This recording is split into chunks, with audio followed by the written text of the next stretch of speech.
Sacred science approaches meaning as a regulatory structure, not a moral achievement.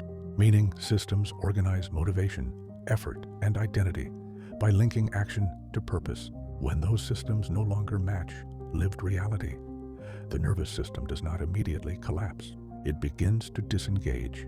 This release is often mislabeled as laziness, depression, or loss of drive.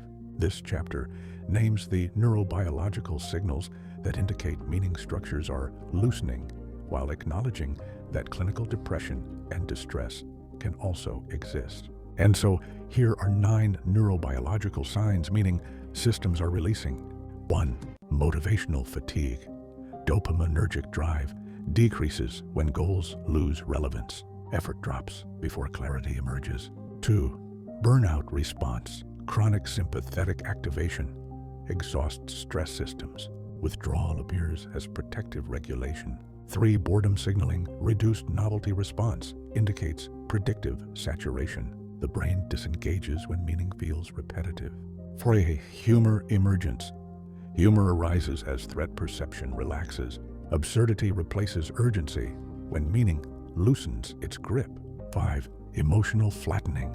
Affective intensity decreases as attachment to outcomes weakens. This is often mistaken for apathy. 6. Detachment reflex. Narrative identification softens. Observation replaces immersion when meaning no longer regulates. 7. Reduced future projection. Prefrontal forecasting quiets. Time feels flatter when purpose no longer organizes anticipation. Its social disengagement. Validation seeking declines as external meaning loses authority. Energy returns inward. Identity loosening. Role-based self-definitions feel less compelling. Identity coherence begins to reorganize. And so we realize meaning systems are regulatory, not permanent. Release often precedes clarity. The body disengages before the mind understands. Not all withdrawal is pathology. So we ask ourselves, what meaning once organized my effort? What signals tell me it no longer fits? What am I no longer willing to force? What space is opening underneath release? Burnout was not laziness. Boredom was not failure. Detachment was not loss. And you are the sacred intelligence that can allow meaning to release without treating yourself as broken.